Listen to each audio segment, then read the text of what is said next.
हाँ जी बच्चों, कैसे हो? बढ़िया। अब तो मजा ले लिया 2-3 दिन का। एक दिन बारिश हो गई, फिर बारिश हो गई, एक छुट्टी हमने अपने आप रख ली। चलो कोई बात नहीं। कल यार बारिश रुक गई थी कल। और लेकिन जब मैं यहाँ पे आया, मेरे आने के बाद फिर काफी तेज हो गई थी बारिश। लेकिन कुछ नहीं, उसका बैकअप तो प्रोवाइड करा ही दिया आपको। अच्छा, चलो करते बच्चों आज की क्लासेस स्टार्ट। और हमने फर्स्ट चैप्टर स्टार्ट किया हुआ है, evolution and fundamentals of business. एक बार जल्दी से देख लेते हैं कि अभी तक हमने क्या पढ़ा है इसमें। ठीक है। कोई भी एक्टिविटी हम परफॉर्म करते हैं तो बच्चों वो होती है ह्यूमन एक्टिविटी। ठीक है। और वो एक्टिविटी, जो हम कोई भी एक्टिविटी परफॉर्म कर रहे हैं, अगर उसको हम प्रॉफिट अर्न करने के पर्पज से परफॉर्म कर रहे हैं तो वो इकोनॉमिक एक्टिविटी। और अगर प्रॉफिट अर्न करने के पर्पज से नहीं परफॉर्म कर रहे हैं तो वो नॉन इकोनॉमिक एक्टिविटी। बात समझ में आती है? ये सारा यहाँ पे ये लिखा हुआ है, इसको हमने डिटेल में पढ़ लिया। अब तो जस्ट मैं आपको रिकॉल करा रहा हूँ, इकोनॉमिक और नॉन इकोनॉमिक। ठीक है, चलो इकोनॉमिक और नॉन इकोनॉमिक का डिफरेंस देख लेते हैं। एग्जाम्पल उसमें ही आ जाएगा हमारा। इकोनॉमिक की अगर बात करें तो इकोनॉमिक का मेन मकसद क्या होता है? प्रॉफिट अर्न करना। और नॉन इकोनॉमिक का क्या होता है? साइकोलॉजिकल सेटिस्फेक्शन या मेंटल सेटिस्फेक्शन आप बोल सकते हो कि इसका मकसद होता है अपना किसको अचीव करना है, क्या फुलफिल करना, जो हमारा साइकोलॉजिकल सेटिस्फेक्शन है उसको अचीव करना। ठीक है। नेक्स्ट है, जो इकोनॉमिक एक्टिविटी है उन्हें किसकी टर्म्स में मेजर किया जा सकता है? हाँ जी, मनी की टर्म्स में मेजर किया जा सकता है। से यस और नो? अच्छा, लेकिन जो नॉन इकोनॉमिक एक्टिविटी है उन्हें मनी की टर्म्स में मेजर नहीं किया जा सकता। बात करें अगर इकोनॉमिक एक्टिविटी की, इकोनॉमिक एक्टिविटी को हमें रेगुलरली परफॉर्म करना होता है बच्चों। और नॉन इकोनॉमिक एक्टिविटी को हम जब परफॉर्म करते हैं जब हमारे पास एक्स्ट्रा टाइम होता है। से यस और नो? नेक्स्ट है, एंड रिजल्ट क्या होता है इकोनॉमिक एक्टिविटी का? इससे प्रोडक्शन होता है। इकोनॉमिक एक्टिविटी अगर हम परफॉर्म करते हैं तो इससे प्रोडक्शन होता है गुड्स और सर्विसेज का। लेकिन एंड रिजल्ट जो नॉन इकोनॉमिक एक्टिविटी होती है उनका क्या होता है? मेंटल सेटिस्फेक्शन या साइकोलॉजिकल सेटिस्फेक्शन आप बोल सकते हो। एग्जाम्पल के तौर पे टीचर कहाँ पे पढ़ा रहा है? स्कूल में पढ़ा रहा है। डॉक्टर अपने क्लिनिक में पेशेंट्स को अटेंड कर रहा है, ट्रीट कर रहा है। और वर्कर फैक्ट्री में काम कर रहा है। ये सारे एग्जाम्पल किसके है? इकोनॉमिक के। उधर देखो, एक टीचर अपने बच्चे को पढ़ा रहा है, एक डॉक्टर किसको ट्रीट कर रहा है? जो अर्थक्वेक विक्टिम है उनको फ्री में क्या कर रहा है? ट्रीट कर रहा है। ये इस चीज के एग्जाम्पल है, नॉन इकोनॉमिक एक्टिविटी के ये एग्जाम्पल है। ठीक है। आगे हमने फिर देखा फर्दर कि इकोनॉमिक एक्टिविटी को भी हम कितने पार्ट में डिवाइड कर सकते हैं? तीन।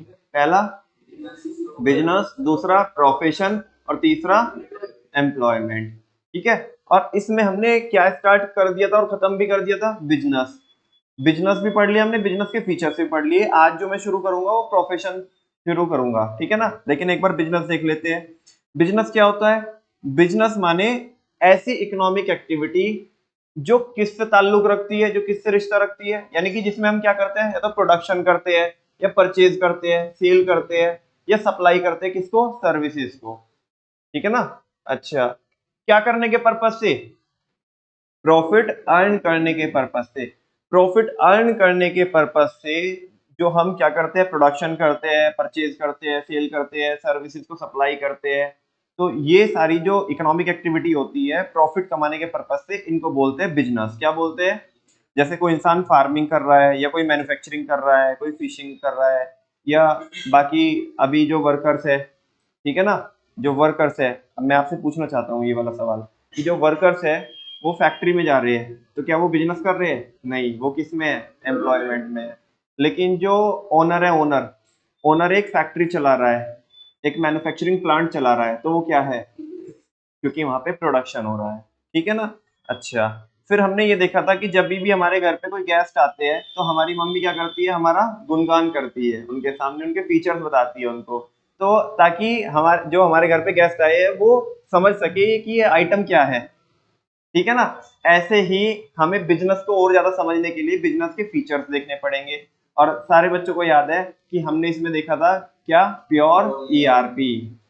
बोलो क्या देखा था? Pure ERP. P for profit earning. Business एक ऐसी एक्टिविटी है जिसमें क्या होता है? हम प्रॉफिट अर्न करते हैं। दूसरा U for uncertainty of return. यहाँ पे क्या रहती है? अनसर्टेनिटी रहती है किसकी? रिटर्न की, कि पता नहीं कम रिटर्न आएगी या ज्यादा आएगी, बिकॉज एनवायरमेंट डायनेमिक है और हम डायनेमिक एनवायरमेंट में रह करके बिजनेस करते हैं। बिल्कुल सही बात है। R for risk. बिजनेस में हमेशा क्या रहता है? रिस्क रहता है। किसी भी टाइप का बिजनेस हो उसमें हमेशा रिस्क रहेगा, ठीक है ना। वो बात अलग है कि किसी बिजनेस में कम रिस्क होगा और किसी में ज्यादा, लेकिन होगा सब में। कोई भी बिजनेस को आप मतलब इमेजिन ही नहीं कर सकते विदाउट एनी रिस्क फैक्टर, ठीक है ना। रिस्क तो सब में होगा। आर हो गया। ई for exchange, exchange of goods and services. Business में हम क्या करते हैं? एक्सचेंज करते हैं। क्या करते हैं? एक्सचेंज करते हैं। केवल एक्सचेंज करते हैं बच्चों, प्रोडक्शन और प्रोक्योरमेंट भी करते हैं, वो लास्ट वाली हेडिंग में देखेंगे हम। पी फॉर है ना। अच्छा, वापस से एक बार देखते हैं। P for profit earning, U for uncertainty of return, R for risk, E for exchange of goods and services, pure हो गया। Again E for economic activity. Business एक कैसी एक्टिविटी है? इकोनॉमिक एक्टिविटी है। आर फॉर रेगुलरली, है ना। जो business activities है are to be performed regularly, उन्हें हमें क्या परफॉर्म करनी होती है? रेगुलरली परफॉर्म करनी होती है। इस पे मैंने आपको केस स्टडी भी पूछी थी कि अगर कोई इंसान, है ना, वो अपना फोन बेच दे और पैसा कमा ले, क्या ये बिजनेस है? नहीं, ये बिजनेस नहीं है। हालांकि प्रॉफिट हुआ है उसे, लेकिन फिर भी वो बिजनेस नहीं है। क्यों नहीं है वो बिजनेस? हाँ, क्योंकि उसका वो काम नहीं है मोबाइल बेचने का, ठीक है ना। उसने तो जस्ट बेचा, मोबाइल था, लेट सपोज उसके पास एक्स्ट्रा था, उसे काम भी नहीं आ रहा था उसके, और बाई चांस की बात है कि उसने, वैसे तो होता नहीं है कि वो प्रॉफिट कमा सकता है बंदा, क्योंकि ये डेप्रिशिएबल एसेट होती है, सारे बच्चों को पता है, लेकिन फिर भी उसने प्रॉफिट कमा लिया, तो ये बिजनेस नहीं है बच्चों, क्योंकि ये काम उसका रेगुलर नहीं है। लेकिन अगर किसी बंदे ने स्टॉक लगाया मोबाइल सेट्स का और उसके बाद वो बेचता है, रेगुलरली उन्हें बेचता है, तो बताओ ये बिजनेस है या नहीं है? बिल्कुल है, वो बिजनेस है। इस बात से कोई फर्क पड़ता है कि वो अपने घर से बेच रहा है या कहीं मार्केट से बेच रहा है, दुकान से बेच रहा है? नहीं, इससे कोई फर्क नहीं पड़ता। बात समझ में आती है? तो आर हो गया रेगुलरली, और last P for production and procurement of goods और सर्विसेज। हम यहाँ पे क्या करते हैं? प्रोडक्शन करते हैं किसका? गुड्स और सर्विसेज का। या प्रोक्योर करते हैं किसको? गुड्स को।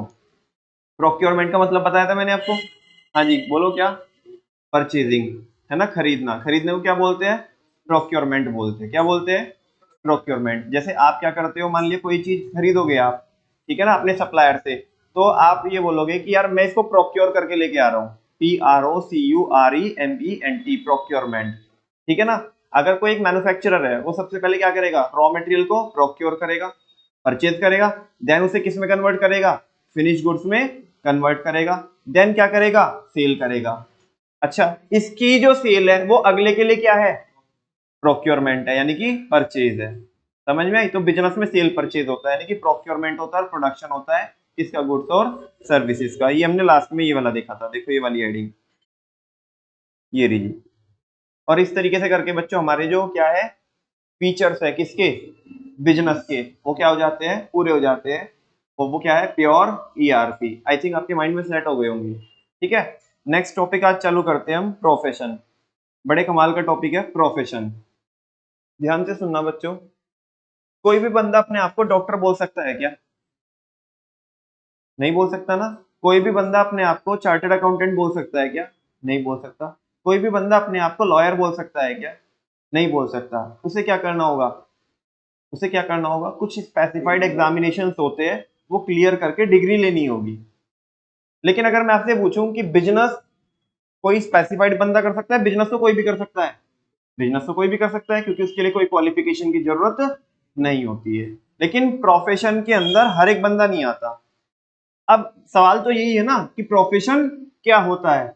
बच्चों, प्रोफेशन एक ऐसा ऑक्यूपेशन होता है, प्रोफेशन एक ऐसा काम होता है जिसके अंदर आपको हाई एंड नॉलेज चाहिए होती है। क्या चाहिए होती है? हाई एंड नॉलेज, यानी कि स्पेशलाइज्ड नॉलेज चाहिए होती है। डॉक्टर को अपने फील्ड में स्पेशलाइज्ड नॉलेज होती है कि नहीं होती है? अच्छा, और केवल स्पेशलाइज्ड नॉलेज की जरूरत नहीं है, ट्रेनिंग भी होती है। क्या भी होती है? ट्रेनिंग भी होती है। और प्लस साथ में क्या होती है? एक फीचर और, एक चीज और होती है उसमें, रेस्ट्रिक्टेड एंट्री। क्या होती है? Restricted entry. रेस्ट्रिक्टेड एंट्री का मतलब होता है कि इस काम में हर एक बंदा एंटर नहीं कर सकता, रेस्ट्रिक्शन होती है। क्या होती है? रेस्ट्रिक्शन मतलब रुकावटें होती है, बाधाएं होती है। वो रुकावटें या बाधाएं कैसी होगी? कि आपको जो उस प्रोफेशन के उस कोर्स के जो स्पेसिफाइड एग्जाम है वो आपको क्या करने होंगे, क्लियर करने होंगे, तभी आप आपको अपने आप को प्रोफेशनल बोल सकते हो। जो बंदा प्रोफेशन में इन्वॉल्व होता है, जो प्रोफेशन को प्रैक्टिस करता है, ठीक है ना, उसे बोलते हैं प्रोफेशनल। जो बंदा बिजनेस करता है उसे क्या बोलते हैं, बिजनेसमैन बोलते हैं, ठीक है ना। या आज के टाइम पे जो जैसे एक फैंसी वर्ड है एंटरप्रेन्योर, ठीक है ना। लेकिन जो बंदा प्रोफेशन को प्रैक्टिस करता है उसे क्या बोलते हैं, प्रोफेशनल। क्या बोलते हैं, प्रोफेशनल। प्रोफेशन क्या होता है, प्रोफेशन एक ऐसा काम होता है जिसके अंदर आपको स्पेशलाइज नॉलेज चाहिए होती है और आपकी ट्रेनिंग हो रही होती है उसमें, ठीक है ना, आपके पास स्पेशलाइज स्किल्स है, प्लस साथ में उसमें रेस्ट्रिक्टेड एंट्री होती है, यानी कि कोई भी बंदा उस काम में एंट्री नहीं कर सकता। एंट्री कैसे करेगा, आज के दिन पे अगर मैं बात करूं, अगर कोई बंदे को डॉक्टर बनना है तो सबसे पहले उसे क्या करना होगा, नीट क्लियर करना होगा। उसके बाद उसे क्या मिलेगा, एडमिशन मिलेगा, काउंसलिंग होकर के उसे कॉलेज में क्या मिलेगा, एडमिशन मिलेगा। देन उसे क्या करना होगा, एमबीबीएस की डिग्री लेनी होगी, है ना। डिग्री लेकर के, ठीक है ना, डिग्री लेकर के एक इनकी बॉडी होती है, बॉडी मतलब इनका एक इंस्टीट्यूशन होता है, डॉक्टर्स का एक इंस्टीट्यूशन होता है, मेडिकल काउंसिल ऑफ इंडिया। क्या होता है, मेडिकल काउंसिल ऑफ इंडिया, इनकी एक मदर बॉडी होती है। जैसे बच्चों आप सीबीएसई में पढ़ते हो, आप सीबीएसई स्कूल में पढ़ते हो ना, तो जितने भी स्कूल्स होते हैं जो सीबीएसई से कनेक्टेड होते हैं, इनको कौन कंट्रोल कर रही होती है, कौन सी बॉडी, सीबीएसई।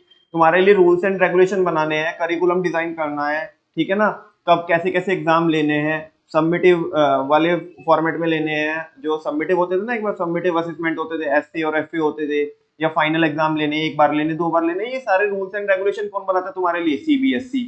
ऐसे ही जो प्रोफेशन होते हैं ना, प्रोफेशन की एक मदर बॉडी होती है, उनका एक प्रोफेशनल एसोसिएशन होता है जो उनके लिए रूल्स एंड रेगुलेशंस फ्रेम करता है ना, और जो कंट्रोल करता है सारी एक्टिविटीज को। तो ऐसे डॉक्टर्स के लिए मेडिकल काउंसिल ऑफ इंडिया है। क्या है बच्चों, जब भी कोई एक बंदा एमबीबीएस क्लियर करके आएगा तो उसे रजिस्टर कराना पड़ेगा अपने आप को, किसके पास, हाँ, मेडिकल काउंसिल ऑफ इंडिया के पास।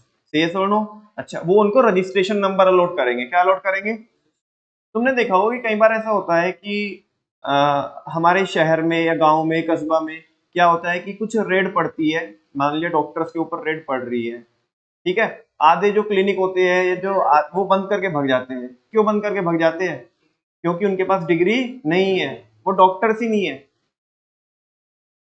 हाँ बोलो ना, क्योंकि हमारे इंडिया में पता क्या चलता है, भारत में क्या होता है कि इतने इंसान एक दो साल में 3 साल लगा करके नीट क्लियर करके और फिर आगे वो 5-6 साल की पढ़ाई करके वो एमबीबीएस करेगा, एमडी करेगा, मतलब ओवरऑल वो 8-10 साल अपनी जिंदगी के, अपनी जवानी के लगा देगा। इतने में तो समझो कि 5-6 बार डॉक्टर बन के तैयार हो जाएगा इंसान। भारत में, भारत में ऐसे होता है, पता कैसे, कि कोई बात नहीं, 12th की, उसके बाद किसके यहाँ पे चले गए, किसी एक डॉक्टर के यहाँ पे चले गए, क्या बन करके, कंपाउंडर, कंपाउंडर बन के, ठीक है ना।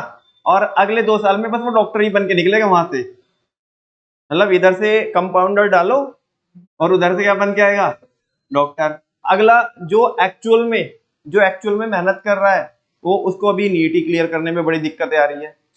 समझ में आ रही है बच्चों बात, उसका एमबीबीएस में एडमिशन ही नहीं हो रहा है। तो वो तो कभी 8-10 साल में जाकर के डॉक्टर बनेगा पूरा मेहनत करके, ये अगले 2 साल में क्या बन जाएगा, डॉक्टर बन जाएगा। और फिर ऐसे लोग क्या करते हैं, बंद कर करके अपने क्लिनिक भागते हैं। क्यों, क्योंकि जब मेडिकल काउंसिल ऑफ इंडिया की रेड पड़ेगी तो ये डॉक्टर कोई ना है, इनके पास कोई डिग्री है।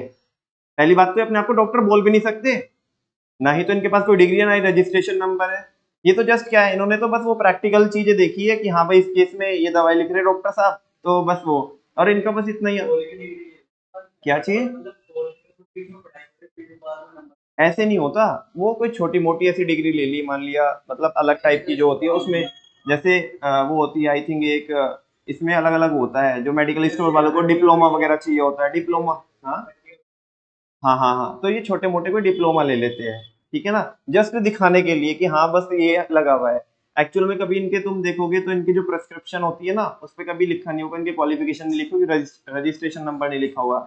जो बाकायदा बराबर से डॉक्टर है ना, जिसके पास डिग्री है, वो अपना रजिस्ट्रेशन नंबर लिख के रखता है, और वो कभी भागेगा भी नहीं। अगर रेड पड़ेगी तो बाकी सब भाग जाएंगे, ठीक है ना, जो भी एक्चुअल में डॉक्टर नहीं होंगे तो सब भाग जाएंगे। तो यहाँ पे तुम देखो, रेस्ट्रिक्टेड एंट्री है, क्या है, कोई भी बंदा अपने आप को डॉक्टर नहीं बोल सकता, उसमें रेस्ट्रिक्शन है। जब वो आप रेस्ट्रिक्शन क्या करोगे, क्लियर करोगे, ठीक है ना। और वो रेस्ट्रिक्शन कैसे क्लियर होगी, पहले तो एंट्री पे कुछ बैरियर्स लगाई हुई है, वो एंट्री पे बैरियर क्रॉस करोगे आप। डॉक्टर बनने के लिए आपको नीट क्लियर करना पड़ेगा, फिर आप एडमिशन लोगे, आपको एडमिशन मिलेगा, और यानी कि अब ये आपकी एंट्री हो गई। फाइनली आप क्या लोगे? डिग्री लोगे। क्या लोगे? डिग्री लोगे। फिर किसको रजिस्टर कराओगे? मेडिकल काउंसिल ऑफ इंडिया को, कि उनके पास रजिस्टर कराओगे। देन आप क्या कहला सकते हो? अपने आप को डॉक्टर कहला सकते हो, और आप आपकी प्रैक्टिस कर सकते हो, अपना क्लिनिक रन कर सकते हो, अपना हॉस्पिटल रन कर सकते हो। से यस और नो, ये क्राइटेरिया होता है। लेकिन बिजनेस के लिए ऐसा कुछ होता है कि कोई डिग्री लेनी है, यहाँ पे रजिस्ट्रेशन कराना? बिजनेस तो कोई भी कर सकता है, ठीक है ना। तो कई बार बच्चे पूछते हैं कि भैया ये बताओ, बिजनेस में और प्रोफेशन में किस चीज का फर्क है? यही चीजों का फर्क है बच्चों। बिजनेस अगर किसी को नॉलेज भी नहीं है तो वो भी कर सकता है, लेकिन प्रोफेशन को अगर कोई बंदा प्रैक्टिस कर रहा है तो उसे अपने फील्ड की स्पेशलाइज नॉलेज होगी। जैसे चार्टर्ड अकाउंटेंट्स है तो उन्हें अपने फील्ड की स्पेशलाइज नॉलेज होती है, किसको लेकर के? टैक्सेशन को लेकर के, फाइनेंस को लेकर के, ऑडिटिंग को लेकर के, ठीक है ना, अकाउंटिंग को लेकर के, और बाकी और भी सब्जेक्ट पढ़ाए जाते हैं। इंफॉर्मेशन टेक्नोलॉजी वाले, आईटी वाले सब्जेक्ट भी पढ़ाए जाते हैं। इवन आजकल जो इन्होंने नया सिलेबस लॉन्च किया है उसमें तो कॉन्स्टिट्यूशन वगैरह भी पढ़ा रहे हैं, ठीक है ना। इंटरनेशनल टैक्सेशन होता है, लेबर लॉज होते हैं, कंपनीज एक्ट हो गया पूरा। तो जो चार्टर्ड अकाउंटेंट बनता है उसको इन फील्ड की क्या होती है? भर भर के नॉलेज होती है, भर भर के नॉलेज होती है। हाँ, जो बड़े बिजनेस है उनके लिए हेल्प तो करते हैं। और अगर मान लिया कोई चार्टर्ड अकाउंटेंट बंदा बिजनेस कर रहा है अपना, मतलब वो लेट से वो प्रोफेशन नहीं कर रहा है, तो उसमें भी नॉलेज चाहिए, ठीक है ना। और इवन आजकल तो कानूनी कंप्लायंस इतने हैं, लीगल कंप्लायंस इतने हैं भारत के अंदर बिजनेस करने के लिए, कि छोटे छोटे बिजनेस में भी आप देखो कि किसकी जरूरत पड़ती है? चार्टर्ड अकाउंटेंट की जरूरत पड़ती है ना। जीएसटी के लिए, जीएसटी का इतना सारा कंप्लायंस है कि अगर आप रेगुलर स्कीम में रजिस्टर्ड हो या कंपोजिशन स्कीम में रजिस्टर्ड हो। इनकम टैक्स अभी क्या है, ये वाला जो महीना चल रहा है, जुलाई वाला जो महीना चल रहा है, ये किसका महीना है? इनकम टैक्स का। आपके पापा से पूछना 31 जुलाई तक, या अगर चार्टर्ड अकाउंटेंट से काम कराते होंगे आपके पापा, या लॉयर से काम कराते होंगे, तो उधर से लॉयर के फोन आते होंगे, भाई साहब वो भेज दो, टर्नओवर बता दो अपना कितना है, वो बैंक अकाउंट डिटेल भेज दो, है ना, जितना बैंक अकाउंट का स्टेटमेंट है वो भेज दो, बच्चे की फीस की स्लिप भेज दो, ठीक है ना। ऐसा कुछ करके तुमने एलआईसी का कुछ तो कराया हो, कोई पॉलिसी वगैरह ली हो, कोई मेडिकल इंश्योरेंस लिया हो, या हेल्थ इंश्योरेंस लिया हो, लाइफ इंश्योरेंस लिया हो, तो वो बता दो, ताकि हम डिडक्शन उसमें होता है। 31 जुलाई लास्ट डेट होती है, आपके पापा से पूछ के देखना आईटीआर फाइलिंग की इंडिविजुअल के लिए। हाँ, अगर नहीं करवाएंगे तो क्या होगा? पेनल्टी लगेगी। अगर आप लाइबल हो इनकम टैक्स में, आईटीआर भरने के लिए अगर तुम लाइबल हो, तुम्हारी इनकम उतनी है, तो आपको क्या करनी पड़ेगी? वो फाइल करनी पड़ेगी, करते ही होंगे। उसके बड़े सारे फायदे होते हैं, आज तो मैं नहीं बता सकता आपको कि क्या फायदे होते हैं, तो over the period of time सीखोगे आप कि क्या क्या उसके कैसे कैसे फायदे होते हैं।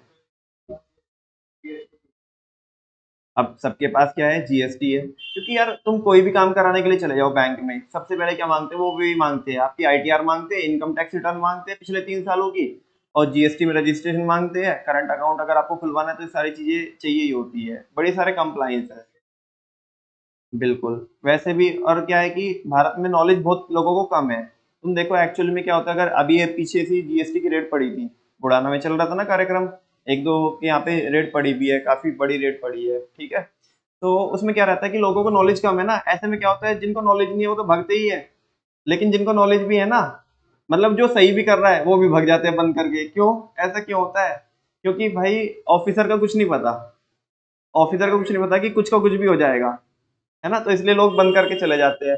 तो लेकिन अगर बराबर से अगर हम ठीक ठाक काम कर रहे हैं, प्रॉपर कंप्लाइंस कर रहे हैं, टैक्स टाइम से भर रहे हैं, तो फिर भगने की जरूरत नहीं है, फिर हम अपने प्रॉपर डॉक्यूमेंट्स दिखा सकते हैं। लेकिन होता ये है क्योंकि due to the lack of knowledge लोग भग जाते हैं बंद कर करके, ठीक है ना। खैर, प्रोफेशन पे आते हैं वापस से। प्रोफेशन क्या होता है बच्चों? प्रोफेशन एक ऐसा काम होता है, एक ऐसा ऑक्यूपेशन होता है जिसके अंदर क्या चाहिए होता है? स्पेशलाइज नॉलेज चाहिए होती है।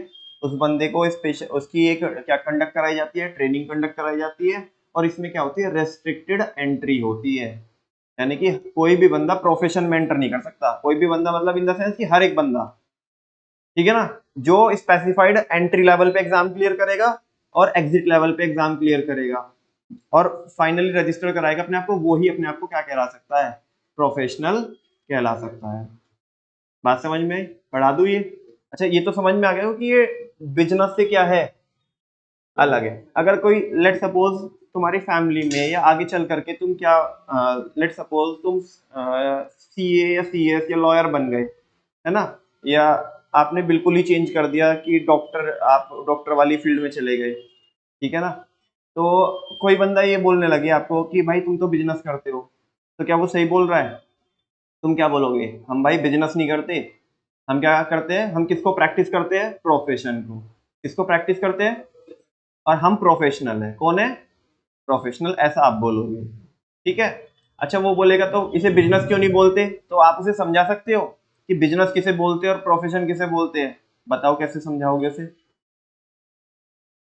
हाँ, बिजनेस में कोई स्पेशल नॉलेज की जरूरत नहीं है। अगर आपको एक्सपीरियंस है तो भले ही आपने एक क्लास भी ना पढ़ी हो, भले ही आपने एक क्लास भी ना पढ़ी हो, आप कितने ही बड़ा एम्पायर क्रिएट कर सकते हैं। समझ में आ रहा है? हमारे कई सारे रिलेटिव ऐसे हैं जिन्होंने चौथी पांचवी करी, केवल केवल चौथी पांचवी, और आजकल मतलब इतना बड़ा बड़ा बिजनेस एम्पायर चला रहे हैं, बहुत बड़ा बड़ा, ठीक है ना। कोई उसमें प्रॉपर्टी डीलर है, ठीक है ना, कोई बिल्डर है, और अलग अलग फील्ड में। हाँ, ये कह रहा है कि पहले सब ऐसे ही होते थे कि थोड़ी थोड़ी पढ़ाई करते थे, और आज के टाइम पे वो बड़ा बड़ा अंधा बिजनेस कर रहे हैं। बिल्कुल, ठीक है ना।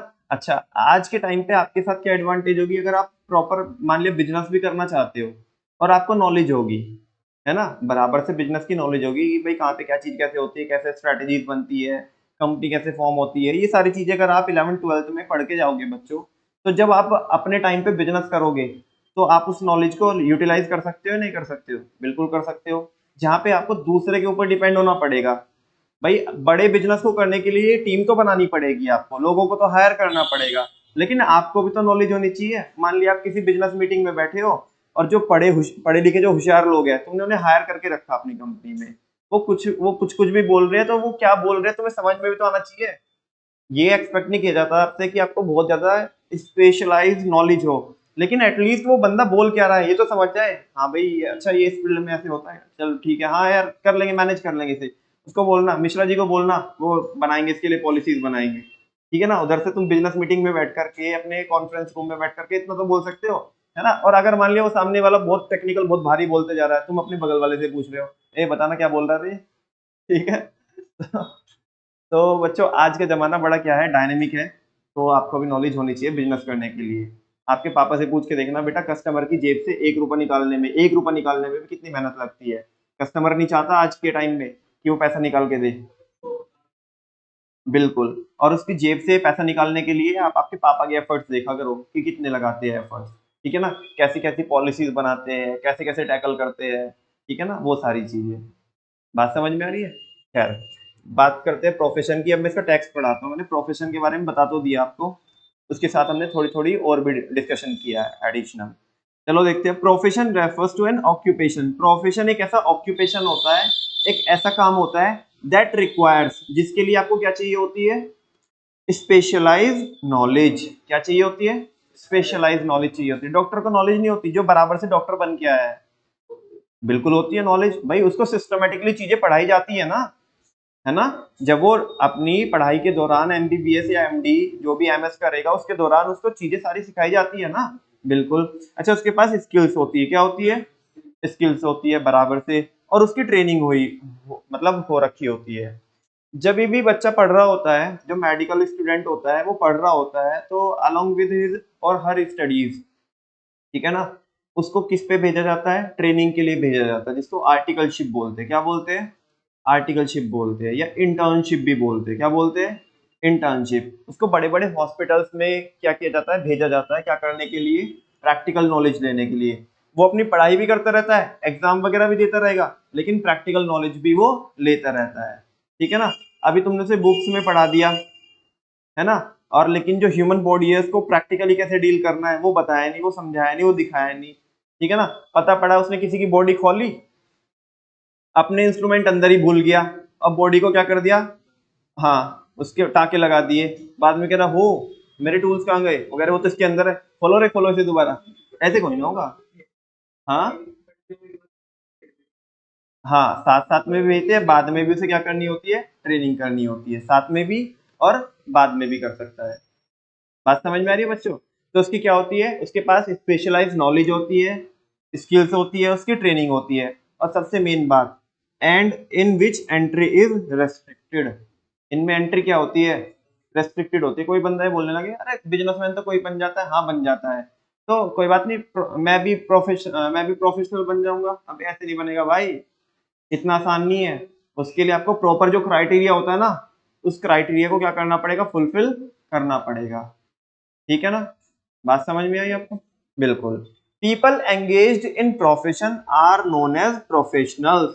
जो लोग किस में एंगेज होते हैं, प्रोफेशन में एंगेज होते हैं, उन्हें प्रोफेशनल बोलते हैं। जो बिजनेस में एंगेज होते हैं उन्हें बिजनेसमैन बोलते हैं।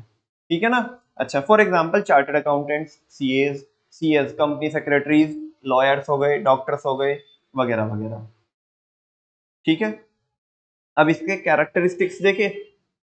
अभी तो जैसे बच्चों हमने ऊपर बिजनेस देखा था, और बिजनेस को और ज्यादा समझने के लिए हमने क्या देखा था, उसके कैरेक्टरिस्टिक्स, वो क्या थे, प्योर ईआरपी। अब इसके भी देखे, किसके, प्रोफेशन के फीचर्स देखे, यानी कि कैरेक्टरिस्टिक्स। चलो देखते हैं। The main features of a profession are given as under. पहला क्या है, सर्विस मोटिव। क्या है, मुझे बताओ, सारे बच्चे जितने भी प्रोफेशनल लोग होते हैं वो अपनी क्या देते हैं, वो कोई गुड्स देते हैं, सर्विसेज देते हैं। आप डॉक्टर के पास जाओ तो डॉक्टर आपको अपनी क्या देगा, सर्विस देगा। वो आपको जो भी मतलब जो भी मेडिकोज है वो क्या करेगा, आपको प्रेस्क्राइब करेगा कि भाई ये सॉल्ट ले लेना आप। ठीक है ना। आप लॉयर के पास जाओगे तो लॉयर भी अपनी क्या देगा, सर्विस देगा ना, वो एडवाइस देगा कि भाई इस केस को हम ऐसे लड़ेंगे, ऐसे लेकर के चलेंगे, ये प्रूफ्स होंगे, है ना, हम ऐसे कोर्ट करेंगे। तो वो सारी चीजें। आप चार्टर्ड अकाउंटेंट के पास जाओगे तो वो भी तो अपनी क्या देता है, आपको सर्विस देता है ना। भाई आप आपके टैक्स को कैसे मैनेज करोगे, अपने फाइनेंस को कैसे मैनेज करोगे, कितना फायदा मैक्स टू मैक्स आप ले सकते हो, है ना, कम से कम टैक्स कैसे देना पड़ेगा आपको, है ना, या आप आपके बिजनेस को और कैसे इंप्रूव कर सकते हो। तो मैनेजमेंट कंसल्टेंसी भी देते हैं चार्टर्ड अकाउंटेंट लोग। जो कंपनी सेक्रेटरी होते हैं वो आपको लॉ का क्या कराते हैं, कंप्लायंस कराते हैं। जो कंपनी लॉ होता है, कंपनीज एक्ट होता है, जो कंपनीज होती है उनके ऊपर लगता है। तो उनकी क्या क्या रिक्वायरमेंट है, उन्हें कौन कौन से स्टेटमेंट कब कब फाइल करने हैं, गवर्नमेंट को किस तरह की रिपोर्ट देनी है, क्या रिटर्न फाइल करनी है, तो वो वाले कंप्लायंस में क्या करते हैं, हेल्प करते हैं। तो ये सारे लोग जितने भी प्रोफेशनल होते हैं ना बच्चों, ये अपनी सर्विस देते हैं या कोई गुड्स देते हैं। हाँ, बिजनेसमैन तो गुड्स भी दे सकता है और सर्विस भी दे सकता है। अब जैसे मान लिया कोई बंदा एसी रिपेयरिंग का काम करता है, तो वो बिजनेसमैन है, और वो गुड्स दे रहा है, सर्विस दे रहा है, सर्विस दे रहा है। अगर एसी रिपेयरिंग का काम करता है, एसी रिपेयर कर रहा है, और अगर कोई इलेक्ट्रॉनिक्स वाला है वो एसी बेच रहा है, तो वो गुड्स प्रोवाइड करा रहा है। लेकिन जो प्रोफेशनल लोग होते हैं वो कोई गुड्स बेचते हैं क्या, नहीं, वो अपनी सर्विसेज अवेल कराते हैं। क्या कराते हैं, सर्विसेज अवेल कराते हैं। तो बच्चों पहला फीचर ये लिखा हुआ है प्रोफेशन का, सर्विस मोटिव। जितने जितने भी प्रोफेशन होते हैं उनका मकसद क्या होता है, सर्विस प्रोवाइड कराना। क्या प्रोवाइड कराना, सर्विस प्रोवाइड कराना। अब देखो, मान लिया ये ऐसे समझो कि कोई चार्टर्ड अकाउंटेंट है, इसके ऑफिस में एक चिंटी आई और एक चिंटू आया, है ना। तो ये क्या मतलब, ये क्या, ऐसे या ऐसे भी समझ सकते हो, लॉयर है लॉयर, ठीक है ना। ये चिंटी और चिंटू आया, कह रहे कि हमें शादी करनी है, मतलब कोर्ट मैरिज करनी है। अब तुम ऐसे तो सोच रहे थे कि ऐसे कोई एग्जांपल दे दो हमें। तो अब ये क्या दे रहा है, लॉयर क्या दे रहा है, कंसल्टेंसी दे रहा है अपनी, कि भाई हम ऐसे ऐसे कर सकते हैं, है ना। तुम अच्छा तो ये है कि तुम अपने घर से परमिशन ले लो, नॉर्मल जैसे मैरिज होती है वैसे कर लो। लेकिन अगर नहीं है तो कानूनी प्रक्रिया से भी क्या कर सकते हो, आप मैरिज कर सकते हो। तो इसके लिए वो ये आपको क्या करने पड़ेंगे, फॉर्म फिल करने पड़ेंगे, है ना, या बाकी सारे कॉन्ट्रैक्ट्स वगैरह जो भी होते हैं, तो वैसा। तो ये क्या दे रहा है, कंसल्टेंसी दे रहा है। क्या दे रहा है, कंसल्टेंसी। तो इसका मकसद क्या है, सर्विस मोटिव। ठीक है ना, सर्विस देना किसको, अपने क्लाइंट को। ठीक है ना बच्चों। बिजनेसमैन में आम लैंग्वेज में, नॉर्मल लैंग्वेज में हम कस्टमर बोलते हैं, क्या बोलते हैं। लेकिन प्रोफेशन में थोड़ा ना अजीब सा लगता है कस्टमर बोलना। तो प्रोफेशन में जो जिस बंदे को हम सर्विस दे रहे हैं ना, उसे कस्टमर नहीं बोलते, उसे क्लाइंट बोलते हैं। क्या बोलते हैं, इवन आजकल तो बिजनेस में भी ये वर्ड यूज होने लगा कि भाई ऐसे नहीं बोलते हमारा कस्टमर है, बोलते ये हमारा क्लाइंट है। बात समझ में आ रही है। चलो, the basic motive of a profession, जो बेसिक मकसद होता है किसका, प्रोफेशन का, इज टू सर्व क्लाइंट। वो क्या होता है, अपने क्लाइंट को सर्व करना होता है, मतलब सर्विस देनी होती है विद डेडिकेशन। एक लॉयर अपने क्लाइंट को जिताने के लिए मतलब हार्ट एंड सोल से काम करेगा, या इसको हराने के लिए, जिताने के लिए तो डेडिकेशन के साथ जो बंदा होता है वो अपनी क्या देता है, सर्विस देता है, ठीक है ना। For example the task of a lawyer is to ensure that his client gets justice. जैसे एक लॉयर का काम क्या होता है, ये मेक श्योर करना होता है कि उसके क्लाइंट को क्या मिले, जस्टिस मिले, न्याय मिले, क्या मिले, न्याय। नेक्स्ट है बच्चों रिवॉर्ड और रिटर्न। मुझे बताओ जो ये सर्विस दे रहा था इसके बदले में इसे क्लाइंट से जो मिलेगी वो क्या होगी, उसे क्या बोलते हैं, उसे प्राइस बोलते हैं ना, उसे प्राइस नहीं बोलते, उसे प्रोफेशनल फीस बोलते हैं। क्या बोलते हैं, प्रोफेशनल फीस। इसको बदले में जो मिलती है वो प्रोफेशनल फीस मिलती है, ठीक है ना। मार्केट में जो बिजनेसमैन को आप पे करके आते हो वो प्राइस पे करके आते हो, क्या पे करके आते हो, है ना। लेकिन यहाँ पे प्राइस नहीं बोलते, उसे क्या बोलते हैं, प्रोफेशनल फीस बोलते हैं। तो जो प्रोफेशनल्स होते हैं, प्रोफेशनल्स अर्न इनकम, वो जो इनकम अर्न करते हैं किसकी फॉर्म में, in the form of professional fees, professional fees की फॉर्म में, ठीक है। नेक्स्ट है well defined body of knowledge.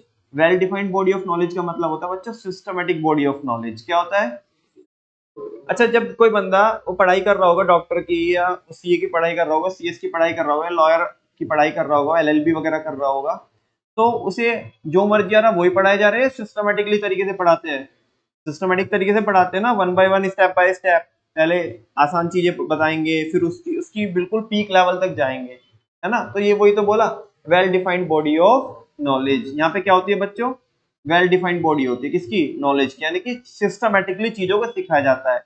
ये चीज मैं कहाँ से क्या कर रहा हूँ, कनेक्ट कर रहा हूँ, मैंने आपको इकोनॉमिक्स में बताया था। जब मैं इकोनॉमिक्स बता रहा था ना, तो इकोनॉमिक्स को साइंस बोलते हैं, और साइंस भी क्या होती है, सिस्टमेटिक बॉडी ऑफ नॉलेज। वहां पे भी तो चीजें हमें सिस्टमेटिकली पढ़ाई जाती है, तो ऐसे प्रोफेशन में भी बच्चों चीजें हमें सिस्टमेटिकली पढ़ाई जाती है, ठीक है ना। चलो देखो, every profession has a systematized body of knowledge. हर एक प्रोफेशन के अंदर एक सिस्टमेटाइज्ड बॉडी होती है किसकी, नॉलेज की, जहाँ पे हमें चीजें सिस्टम से बताई जाती है, समझाई जाती है, which can be learn through instruction, जिसको हम किसके थ्रू एक्वायर कर सकते हैं, लर्न कर सकते हैं, सीख सकते हैं, इंस्ट्रक्शन के थ्रू, है ना। हमें भाई जो हमारे प्रोफेसर होंगे, हमारी जो फैकल्टीज होगी, है ना, जो हमारे जो सीनियर्स होंगे वो बराबर से बताएंगे ना कि भाई लेट्स से मेरे को फाइनेंस की नॉलेज लेनी है, तो बताएंगे ना कि भाई ऐसे ऐसे केस में हम क्या फाइनेंस को कैसे मैनेज कर सकते हैं, अपने फंड्स को कैसे मैनेज कर सकते हैं, कहाँ से पैसे हम रेज कर सकते हैं मार्केट से ताकि हमें कम से कम कॉस्ट आए, इस पैसे को कहाँ पे लगा सकते हैं ताकि हमें ज्यादा से ज्यादा रिटर्न आए।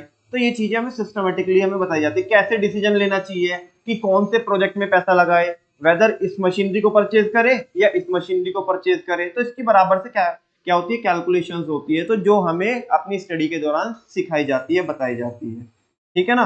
तो हर एक प्रोफेशन के अंदर सिस्टमेटिक बॉडी होती है नॉलेज की, जिसको हम इंस्ट्रक्शंस के थ्रू सीख सकते हैं, ठीक है ना। नेक्स्ट है बच्चों नेचर ऑफ वर्क। क्या है, ये कैसा काम करते हैं, जो प्रोफेशनल लोग होते हैं, जो लोग प्रोफेशन को प्रैक्टिस करते हैं, ये किस टाइप का काम करते हैं, ये क्या करते हैं, ये कंसल्टेंसी देते हैं, क्या देते हैं, या एडवाइस देते हैं, क्या देते हैं, एडवाइस देते हैं कि आप इस केस में ऐसा करो। आप लॉयर के पास जाओगे, डॉक्टर के पास आप क्या लेने जा रहे हो, कंसल्टेंसी तो लेने जा रहे हो, एडवाइस तो लेने जा रहे हो। डॉक्टर अपनी एडवाइस ही तो दे रहा है आपको कि भाई आप ये सिम्टम्स अगर आपको है तो इस केस में आप ये वाले सॉल्ट प्रेफर कर लेना, इससे आपको जो आपको दिक्कत हो रही है वो क्या हो जाएगी, ठीक हो जाएगी, ठीक है ना। तो nature of work, professionals provide consultancy, professionals क्या प्रोवाइड कराते हैं, कंसल्टेंसी प्रोवाइड कराते हैं, ठीक है ना, या एडवाइजरी सर्विसेज देते हैं किसको, अपने क्लाइंट को। तो यस और नो। आगे रेस्ट्रिक्टेड एंट्री, इस पे तो मैंने काफी बोला। हर एक प्रोफेशन के अंदर क्या होती है, रेस्ट्रिक्टेड एंट्री होती है। तो देखो एवरी प्रोफेशन रेस्ट्रिक्ट, हर एक प्रोफेशन क्या करता है, रेस्ट्रिक्शन लगाता है, ठीक है ना, रुकावटें लगाता है, किस पे, रेस्ट्रिक्ट एंट्री, एंट्री पे बेस्ड ऑन एग्जामिनेशन, और किसके बेसिस पे रुकावट लगाता है, एग्जामिनेशन के बेसिस पे, यानी कि आपको क्या करना होगा, एग्जाम क्लियर करना होगा, और एजुकेशन, या आपको प्रॉपर प्रॉपर क्या लेनी होगी, एजुकेशन लेनी होगी। For example to become a chartered accountant in India, अगर आपको क्या बनना है, सीए बनना है इंडिया के अंदर, a candidate has to clear specified examinations, तो एक बंदे को क्या करने होंगे, स्पेसिफाइड एग्जामिनेशंस क्लियर करने होंगे। तीन स्टेज होती है, सबसे पहले सीए फाउंडेशन क्लियर करना होगा, फिर इंटरमीडिएट क्लियर करना होगा, और फिर फाइनल क्लियर करना होगा। और उसी के दौरान आपको क्या भी लेनी होती है, मतलब ट्रेनिंग लेनी होती है, जिसको क्या बोलते हैं हम, आर्टिकलशिप बोलते हैं, इंटर्नशिप भी बोल सकते हैं, ठीक है ना। तो वो करनी होती है। जो कौन कराता है ये कंडक्ट, पता है कौन कराता है, आईसीएआई कराता है। कौन कराता है, यानी कि the institute of chartered accountant of India. यानी कि जो सीएज होते हैं, जैसे मैंने अभी बताया, तो डॉक्टर्स के लिए मदर बॉडी कौन होती है उनकी? Medical council of India. Lawyers के लिए उनकी जो मदर बॉडी होती है वो होती है बार काउंसिल ऑफ इंडिया। क्या होती है? बार काउंसिल ऑफ इंडिया। ऐसे ही जो सीएज होते हैं उनके लिए उनकी जो मदर बॉडी होती है, उनका जो एसोसिएशन होता है वो होता है ICAI, the institute of chartered accountants of India. ऐसे जो सीएस होते हैं, सीएस कंपनी सेक्रेटरी, ठीक है ना, उनके लिए जो उनकी मदर बॉडी होती है वो होती है आईसीएसआई। क्या होती है? आईसीएसआई। आईसीएसआई बोले तो the institute of company secretary of India. बात समझ में आ रही है बच्चों? तो ये वही बोल रहा है कि यहाँ पे स्पेसिफाइड एग्जामिनेशन आपको क्लियर करने होंगे, जो कौन कंडक्ट कराता है? Institute of chartered accountants of India, ICAI. ठीक है, कोई शक? नेक्स्ट है प्रोफेशनल एसोसिएशन। इसके बारे में अभी बताया मैंने आपको, इसी पॉइंट में भी बताया। हर एक प्रोफेशन का क्या होता है? अपना अपना एसोसिएशन होता है, ग्रुप होता है। जैसे सीएस के लिए क्या बताया मैंने? आईसीएआई। सीएस के लिए क्या बताया? आईसीएसआई। आईएसआईएस नहीं, आईसीएसआई। ठीक है। अच्छा, डॉक्टर्स के लिए कौन होता है? Medical council of India. Lawyers के लिए कौन होता है? बार काउंसिल ऑफ इंडिया। ठीक है ना। ऐसे सीएम में होते कॉस्ट अकाउंटेंट होते हैं, उनके लिए होता है institute of cost and work accountant. ठीक है ना। तो जितने भी क्या होते हैं प्रोफेशन होते हैं, उनका एक क्या होता है? प्रोफेशनल एसोसिएशन होता है। जैसे आपके स्कूल्स के लिए, आपके जो स्कूल्स है वो किससे कनेक्टेड है? सीबीएसई से। ऐसे जितने भी प्रोफेशन होते हैं ना, ये प्रोफेशन किससे कनेक्टेड होते हैं? अपने एसोसिएशन से। देख लेते हैं। All professions are affiliated. Affiliated का मतलब क्या होता है बच्चों? कनेक्टेड। जितने भी प्रोफेशंस होते हैं वो कनेक्टेड होते हैं किससे? प्रोफेशनल एसोसिएशन से। जो क्या करते हैं? एंट्री को रेगुलेट करते हैं कि किस किस बंदे को एंट्री देनी है। ठीक है ना। किसको एंट्री देंगे? जो इनका क्राइटेरिया क्या करेगा? फुलफिल करेगा, कंप्लीट करेगा। भाई इन्होंने कोई एंट्री पे एग्जाम रख रखा है, वो एग्जाम को क्लियर कर देगा बंदा, तो उसमें क्या ले लेगा? एंट्री ले लेगा। अच्छा, ग्रांट सर्टिफिकेट, यही क्या करते हैं? सर्टिफिकेट प्रोवाइड कराते हैं। किसका? प्रैक्टिस का, कि आप अपना क्लिनिक चला सकते हो, अपना ऑफिस चला सकते हो, वगैरह वगैरह। And develops a code of conduct. बच्चों, कोड ऑफ कंडक्ट का मतलब पता है आपको क्या होता है? हाँ जी। रजिस्ट्रेशन नहीं, कोड ऑफ कंडक्ट का मतलब होता है रूल्स एंड रेगुलेशंस। क्या होता है? Rules and regulations. यानी कि इनके लिए जो कानून बनाता है वो कौन ही बनाएगा? जितने भी प्रोफेशन है उनके लिए जो कानून बनाएगा वो कौन बनाएगा? उनका जो प्रोफेशनल एसोसिएशन है, जो rules and regulation, code of conduct बोलते हैं। ठीक है ना। अच्छा, एक बात बताओ, मान लिया कोई डॉक्टर है, वो अनएथिकल प्रैक्टिस कर रहा है। समझते हो अनएथिकल प्रैक्टिस? नहीं समझते? चलो बताता हूँ। मान लिया कोई एक पेशेंट आया और वो पेशेंट के अंदर से उसकी किडनी निकाल ली और उसके अंदर कुछ कुछ भी भर के उसको टाके वाके लगा के भेज दिया। कह रहे नहीं, अब ये रहा नहीं इसमें। ठीक है ना, सॉरी, आई एम सॉरी, ऐसा बोल दिया। ठीक है। अच्छा, एक बात बताओ अब मेरे को, ये अच्छी प्रैक्टिस है, बुरी प्रैक्टिस है? मतलब ये अच्छा काम है, बुरा काम है? बुरा काम है। ऐसे कोई ना होता है कि यार तुम डॉक्टर हो, तुम पढ़े लिखे हो, तो तुम ऐसे क्या कर लोगे? किडनी निकाल लोगे लोगों की। ठीक है ना। तो ये इसको बोलते हैं। अच्छा, ये हमारे मॉरल्स, जो मॉरल्स तो समझते हैं, मॉरल्स हमारे जो नैतिकता होती है ना, तो ये उसके फेवर में है या उसके अगेंस्ट में है? अगेंस्ट में है। क्या है? तो जो भी हमारे मॉरल्स के अगेंस्ट में होता है उसे बोलते हैं अनएथिकल प्रैक्टिस। क्या बोलते हैं? यानी कि ये नॉर्मल रूटीन में एक्सेप्ट नहीं की जाएगी ये चीज। अच्छा, अगर मेडिकल काउंसिल ऑफ इंडिया को ऐसे पता पड़ा किसी के बारे में, किसी डॉक्टर के बारे में, कि किसी डॉक्टर ने क्या किया है, ये काम किया है कि किसी बंदे का क्या निकाल लिया, किडनी निकाल लिया इसकी, उसका लीवर निकाल लिया, कुछ भी, ठीक है ना, बॉडी के अंदर बहुत सारे पार्ट्स होते हैं, तो कुछ भी निकाल लिया, तो आप मुझे बताओ ये बिल्कुल भी एक्सेप्टेबल होगा क्या? मेडिकल काउंसिल ऑफ इंडिया को जब भी पता पड़ेगा, वो इसका बंदे का रजिस्ट्रेशन कैंसिल कर सकती है कि नहीं कर सकती है? बिल्कुल कर सकती है। इवन इसको जेल भी पूछवा सकती है। हाँ बोलो ना। ये आगे से अपने आप को डॉक्टर कहलाने लायक ही नहीं रहेगा। तो इसके लिए रूल्स एंड रेगुलेशन कौन ही बनाते हैं? प्रोफेशनल एसोसिएशन बनाते हैं। उन्होंने ऑलरेडी क्या बना के रखे हैं? रूल्स एंड रेगुलेशन बना के रखे हैं, कानून बना के रखा है कि अगर कोई बंदा ऐसे करते हुए पकड़ा गया है ना, तो उसको क्या पनिशमेंट मिलेगा, या आपने एथिकल, ऐसे रूल्स एंड रेगुलेशन बनाएंगे कि आपने एथिकल प्रैक्टिस करनी चाहिए। ठीक है ना। आपको ना आपके पेशेंट को बिल्कुल हार्ट एंड सोल से क्या करना है, ट्रीट करना है, डेडिकेशन के साथ और कमिटमेंट के साथ क्या करना है, ट्रीट करना है। ऐसे नहीं है लेटर रहने दो इसे, अभी बाद में देखेंगे, अभी मैं अभी पार्टी करके आ रहा हूँ, ठीक है ना, ऐसा नहीं है। समझ में आ रही है बच्चों। मान लिया अगर इस तरह का भी होगा तो ये एथिकल प्रैक्टिस है, अनएथिकल प्रैक्टिस है। अगर कोई डॉक्टर ये बोलेगा कि भाई मैं पार्टी करके आ रहा हूँ, कोई बात नहीं अभी रुको, अनएथिकल है। भाई तुम डॉक्टर बने हो लोगों को क्या करने के लिए, सर्व करने के लिए। सेम एज बच्चों, जैसे मैंने एग्जांपल दिया डॉक्टर के लिए, ऐसे इक्वली किसके लिए एप्लीकेबल है, चार्टर्ड अकाउंटेंट के लिए। मान लिया आप क्या कर रहे हो, लोगों को टैक्स की चोरी करवा रहे हो, अपनी कंसल्टेंसी दे रहे हो कि टैक्स की चोरी ऐसे कर सकते हैं, तो ये अनएथिकल है ना। पेनल्टी लगती है भाई, बहुत हैवी पेनल्टी लगती है, ठीक है ना, इवन आपको जेल भी हो सकती है। ठीक है, एक जो चार्टर्ड अकाउंटेंट होता है ना, वो कहीं डॉक्टर से ना बहुत ज्यादा खतरनाक हो सकता है। समझ में आ रही है बच्चों बात। क्योंकि समझो अभी जैसे रिलायंस है, रिलायंस बच्चों, रिलायंस कंपनी कितनी बड़ी कंपनी है, रिलायंस कंपनी की छोटी बड़ी सारी कंपनी मिलाकर के लगभग लगभग 250 से ज्यादा कंपनी है। रिलायंस ग्रुप के अंदर जो रिलायंस ग्रुप है, रिलायंस ग्रुप के अंदर छोटी बड़ी मिलाकर के सारी जो कंपनी है उनकी कितनी है, 250 से ज्यादा कंपनी है ना। और उनके जो शेयर होल्डर है, शेयर होल्डर समझते हो आप, जिनके पास उनके शेयर्स है, अभी शेयर्स क्या होते हैं वो मैं बता नहीं रहा हूँ, वो मैं सेकंड चैप्टर में बताऊंगा।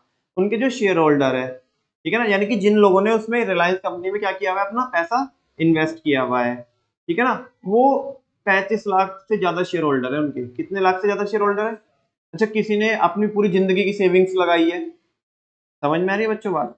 अच्छा लेट सपोज, यहाँ पे नाम लेना अच्छा नहीं रहेगा, ठीक है, कोई भी कंपनी की बात करता हूँ मैं, रिलायंस की बात नहीं कर रहा हूँ क्योंकि नाम लेना अच्छा नहीं है अभी। सुनो, तो कोई भी कंपनी है और उस कंपनी में, उस कंपनी को हो तो रहा है लॉस, क्या हो रहा है, लेकिन उन्होंने क्या किया है, अपने जो फाइनेंशियल स्टेटमेंट बनाए, फाइनेंशियल स्टेटमेंट समझते हो बच्चों, जैसे उन्होंने अपने क्या बनाए, बैलेंस शीट बनाई, प्रॉफिट एंड लॉस बनाया, cash flow statement, fund flow statement, आगे 12th में पढ़ोगे आप, ठीक है ना। तो ये सारी चीजें होती है, इनको फाइनेंशियल स्टेटमेंट बोलते हैं। क्या बोलते हैं, फाइनेंशियल स्टेटमेंट। अच्छा, बैलेंस शीट और पीएनएल तो बनाया होगा आपने। अब आप अभी आप ना इतना ही समझो कि हमारे फाइनेंशियल स्टेटमेंट क्या होते हैं, जो हमने बैलेंस शीट और पीएनएल अकाउंट बनाया है, ठीक है। अब उस कंपनी ने, एक्चुअल में तो उस कंपनी को लॉस आ रहा था, क्या आ रहा था, लेकिन उन्होंने अपनी उन ट्रांजेक्शन्स को ऐसे मैनिपुलेट किया, मैनिपुलेट मतलब ऐसे एडजस्ट किया कि उन्होंने उसमें एक बड़ा क्या दिखाया, प्रॉफिट दिखाया। क्या दिखाया, बहुत ज्यादा प्रॉफिट दिखाया, जिस प्रॉफिट को देख करके बाकी जनता इन्फ्लुएंस हो गई और उन्होंने क्या किया, उस कंपनी में पैसा इन्वेस्ट कर दिया। हाँ बोलो, किसी बंदे ने अपनी पूरी लाइफ की सेविंग्स लगाई है, किसी ने करोड़ों रुपए लगाए हैं, किसी ने कम भी लगाए होंगे, ऐसे ऐसे करके 32 35 40 लाख लोगों ने क्या कर लिया, इन्वेस्ट कर लिया उस कंपनी में। और एक्चुअल में वो कंपनी अंदर से क्या थी, खोखली थी, दिखाने के लिए तो प्रॉफिट आ रहा था और एक्चुअल में कोई प्रॉफिट नहीं था। और फर्ज करो कि एक चार्टर्ड अकाउंटेंट ने उस पर साइन कर दिए, उनके फाइनेंशियल स्टेटमेंट पे क्या कर दिए, साइन कर दिए कि ये जो फाइनेंशियल स्टेटमेंट इन्होंने बनाए हैं ना, वो बराबर बनाए हैं, हमने चेक कर लिया। आप मुझे बताओ, जो चार्टर्ड अकाउंटेंट है, मेरे केस में जो मैं एग्जांपल दे रहा हूँ आपको, इसमें उन्होंने क्या बराबर से चार्टर्ड अकाउंट ने अपना काम किया है, सीए ने अपना काम बराबर से नहीं किया। कंपनी के अंदर एक्चुअल में लॉस था, और मान लिया सीए को पता भी था, लेकिन फिर भी उसने क्या कर दिया, अप्रूव कर दिया, फाइनेंशियल स्टेटमेंट क्या कर दिया, अप्रूव कर दिया कि ये हमने चेक कर लिया बराबर से, इस कंपनी ने जितना लिखा है उतना प्रॉफिट कमाया है, आप कोई दिक्कत वाली बात इसमें नहीं है।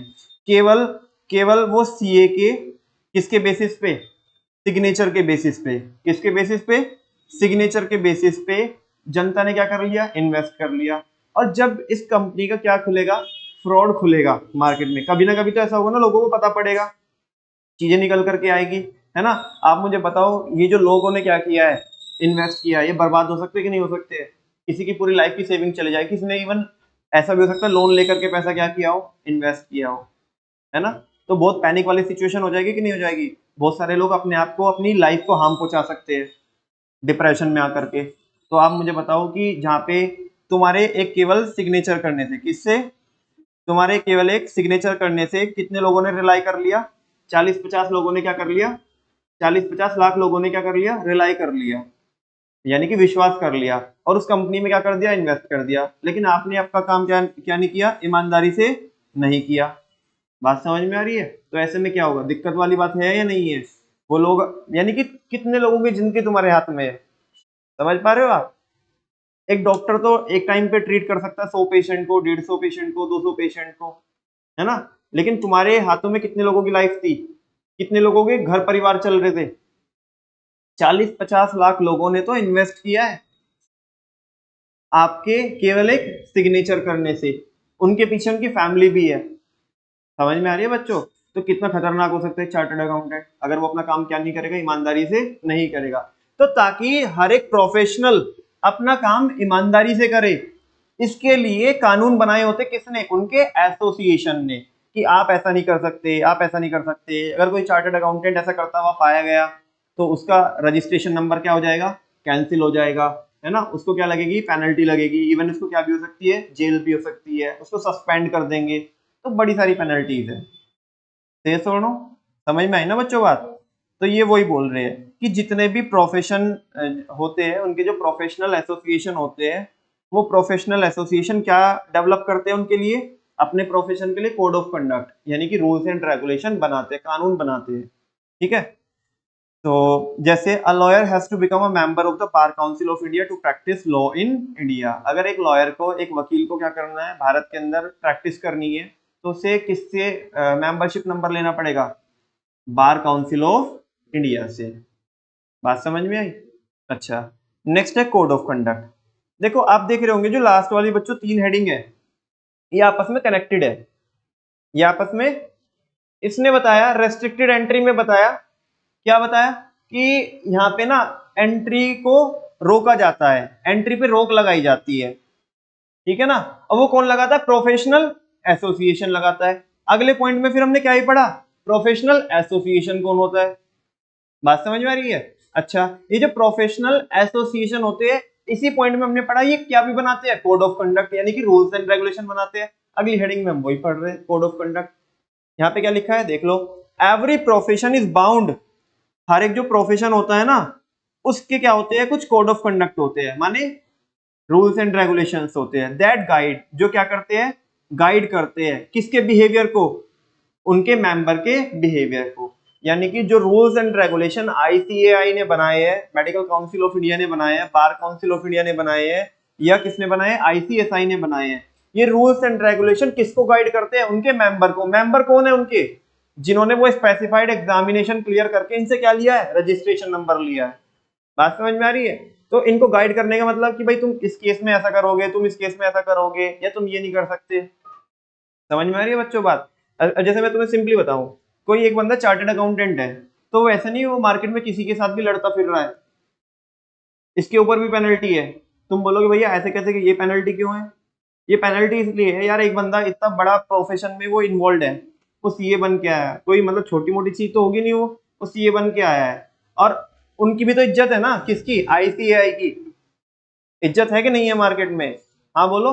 तो अभी अगर एक सीए बंदा किसी से भी मान लिया लड़के आएगा, तो लोग क्या बोलेंगे? देख वैसे तो है तो क्या, सीए, लेकिन सबसे लड़ता फिर रहा है। और मतलब जो चरित्र पे दाग है वो किसके भी लगेगा? आईसीआई के। उनको ये चीज सहन हो जाएगी? नहीं ना। तो वो किसके ऊपर पेनल्टी लगाएंगे? इसके ऊपर पेनल्टी लगाएंगे कि भाई तू ऐसा नहीं कर सकता, ये प्रोफेशनल मिसकंडक्ट माना जाएगा। तो इस तरह के रूल्स एंड रेगुलेशन बना के रखते हैं वो। समझ में आ रही है बच्चों बात? तो ये बोल रहे हैं मेंबर्स ऑफ अ प्रोफेशन, जो मेंबर्स होते हैं किसके? प्रोफेशन के, आर रिक्वायर्ड टू फॉलो, उन्हें क्या करना होता है? फॉलो करना होता है किसको? कोड ऑफ कंडक्ट को, यानी कि उन रूल्स एंड रेगुलेशन को सिंसियरली एंड ऑनेस्टली, बड़ी ईमानदारी से आपको क्या करने होंगे उन्हें, हाँ बिल्कुल पंक्चुअलिटी के साथ और ऑनेस्टी के साथ आपको क्या करना होगा? वो फॉलो करने होंगे जितने भी रूल्स एंड रेगुलेशन उन्होंने बनाए हैं। शेयर सुन लो। यहाँ पे बच्चों हमारा दूसरा टॉपिक आज की क्लास में पूरा हो जाता है, प्रोफेशन। आज हमने क्या पढ़ा? प्रोफेशन और उसके फीचर्स यानी कि कैरेक्टरिस्टिक्स पढ़े। शेयर सुन लो। कल की क्लास में क्या पढ़ेंगे? हम एम्प्लॉयमेंट पढ़ेंगे। लेकिन नमन भैया एक बात तो बताओ, ये जो हमने इसके फीचर्स पढ़े हैं, एक बार हमें वो माइंड में हमारे सेट तो करा दो। चलो देखो बच्चों, प्रोफेशन के फीचर्स क्या है? एसआरके ने एसी बाय की। ठीक है ना। ये जो लास्ट वाले जो वर्ड है बाय की, ये तो एडिशनल मैंने स्टेटमेंट बनाने के लिए लिखे हैं। ठीक है ना। क्या चीज? नहीं, एसआरके ने एसी बाय की। क्या बाय की? एसी। ठीक है ना। S for, very good, service motive. S for, यहाँ पे बताना है, S for service motive. R for, R for जल्दी बोलो, आर फॉर, अरे आर फॉर रेस्ट्रिक्टेड एंट्री, क्या है, याद आया आपको, हाँ बोलो। और K for knowledge, K for well defined body of knowledge. बात समझ में आई। एस आर के ने एसी बाई की। A for association, A for professional association, S R K ने एसी बाई की। सी फॉर कोड ऑफ कंडक्ट, क्या है, सी for code of conduct. सारे हो गए ना, या मैंने कोई छोड़ दिया। एस आर के ने, अच्छा एनई भी रह गया ना, बीच में एनई छोड़ दिया मैंने। N for nature of work, है ना, नेचर ऑफ वर्क की वो क्या करते हैं, प्रोफेशनल सर्विस देते हैं। और ई फोर में कुछ गड़बड़ हो गई क्या, अच्छा आर फोर क्या है आपका, आर फोर रिवॉर्ड और रिटर्न है, क्या है, रिवॉर्ड और रिटर्न। और जो ई है, ये वाला जो ई है, ये है एंट्री का, किसका, एंट्री का। वापस से देखें एक बार फिर, चलो एक दो बार देखेंगे तो सेट हो जाएगी माइंड में। S for service motive, R for reward और रिटर्न, ठीक है ना। K for knowledge, well defined body of knowledge, S R K ने। N for nature of work, E for entry, restricted entry, एसी by की। A for association, professional association. और C for code of conduct. कितनी heading हो गई, 3 और 2 5 और 2 7 हो गई। वहां पे क्या था, प्योर ईआरपी, वहां पे भी कितनी थी, 7 हेडिंग थी। आपके माइंड में सेट हो रही है, कोई रटने की तो जरूरत नहीं है। बराबर से हमने सारे कॉन्सेप्ट, सारी हेडिंग समझ ली। अब उन्हें माइंड में भी ना एकदम से बैक टू बैक बोल सकते हैं हम। कोई एकदम से बोले तो हमारे माइंड में बस क्या आना चाहिए कि प्रोफेशन के फीचर्स क्या होते हैं, एसआर के ने एसी बाई की। एस फोर, वापस से एक बार फिर, service motive. S R, R for reward और return. K for well defined body of knowledge, S R K ने। N for nature of work, E for entry, restricted entry. A for association, professional association. और C for code of conduct. सारी heading हो गई। एक बार business की तो भूल गए होंगे आप तो पक्का, आती है, वेरी गुड। क्या, pure ERP. P for profit earning, हाँ। U for uncertainty of return. R for risk. E for economic activity, again E for exchange of goods and services. R for ERP है ना, R for regularly, business activities are to be performed regularly. And last P for production or procurement of goods और services. Simple, 7 heading उसमें, 7 heading इसमें। अभी finally business क्या होता है, ऐसी इकोनॉमिक एक्टिविटीज में इन्वॉल्व होना जिनमें हम प्रोडक्शन करते हैं, सेल करते हैं, परचेज करते हैं, सप्लाई करते हैं सर्विसेज की with the aim of earning profit. उसके फीचर्स क्या है, प्योर ईआरपी।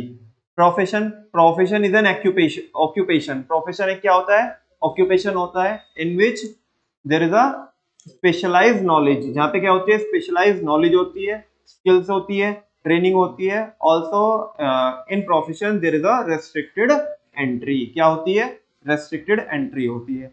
और उसके फीचर्स क्या हुए, कैरेक्टरिस्टिक्स क्या हुए, एसआरके ने एसी बाई की, खत्म। और अगर मैं आपको बच्चों, एक बार तुम सोच के देखो कि अभी तक जो हमने पढ़ा है कितने दिन लगाए हमने पढ़ने में, लेकिन अगर इसको मैं समरी में बोल रहा हूँ ना, मैं अगले 2 मिनट में बोल सकता हूँ। कोई भी एक्टिविटी हम परफॉर्म करते हैं, वो ह्यूमन एक्टिविटी, उसके कितने बच्चे, 2 बच्चे। Economic activity, non economic activity. Economic activity वो जो पैसा कमाने के लिए होती है, नॉन इकोनॉमिक वो जो मेंटल सेटिस्फेक्शन के लिए, साइकोलॉजिकल सेटिस्फेक्शन के लिए होती है। अब इसमें आ जाओ इकोनॉमिक के भी कितने बच्चे, 3। पहला बिजनेस, दूसरा प्रोफेशन, तीसरा एम्प्लॉयमेंट। बिजनेस अभी बताया मैंने, उसके फीचर जल्दी बोल दो, प्योर ईआरपी। प्रोफेशन अभी बताया मैंने, उसके फीचर एसआरके ने एसी बाई की। ऐसे कल क्या पढ़ लेंगे, एम्प्लॉयमेंट और उसके features. Thank you very much बच्चों, आज की क्लास में इतना करेंगे, बाकी करेंगे कल।